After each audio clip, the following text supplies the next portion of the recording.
In an age defined by disruption, there are stories that transcend time, offering us a blueprint for how to navigate the chaos of our own lives.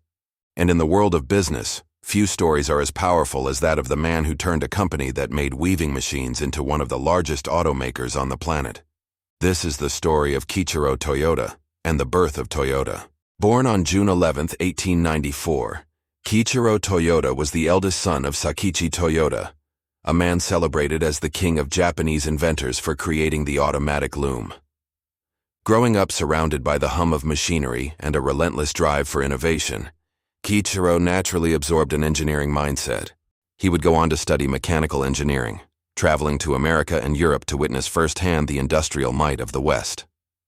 While his family's business, Toyoda Automatic Loom Works, was a titan in the textile industry, Kiichiro began to envision something far more audacious: building automobiles in Japan.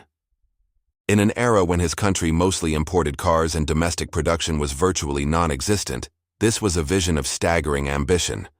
But daring to dream is one thing, making it a reality is another. Kiichiro was soon confronted with the most difficult period of his life. His greatest challenge was convincing his own family, and perhaps himself, to pivot from the security of textile machinery into the notoriously risky and capital-intensive world of automobiles. He was stepping into entirely new territory, facing a mountain of technical and financial obstacles. Developing a car from scratch required engines, new manufacturing methods, and vast resources, all scarce in pre-war Japan. Yet, through sheer perseverance, his team developed their first prototype, the Type A engine, in 1934. The external pressures were just as immense. The 1930s were a time of global economic instability and looming conflict, with fierce competition from established foreign automakers. Imagine the emotional strain, carrying the weight of his father's legacy while risking it all on an unproven venture. This was Kiichiro's crucible. Then came the climax. The turning point arrived when the vision began to solidify into a tangible enterprise. In 1933, Kiichiro formally established the automotive production division within the Loom Works. A year later, the Type A engine roared to life, and by 1935, the first prototypes of the Model A1 passenger car and the Model G1 truck were completed.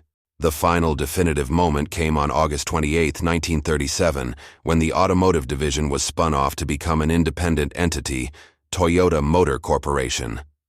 The birth of this new company, emerging from the foundations of a loom business, was the culmination of Kiichiro's relentless struggle. His vision was no longer a dream. It was a reality, setting the stage for Toyota to one day conquer the world. So, what can we learn from Kiichiro Toyoda's journey? His story is a powerful lesson in vision and courage.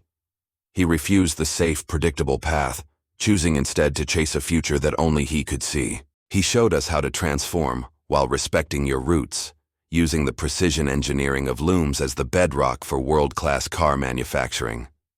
But perhaps the most enduring lesson is about innovating for the long term. Instead of merely copying others, Kiichiro focused on building a superior production process, the foundation of what would become the legendary Toyota production system.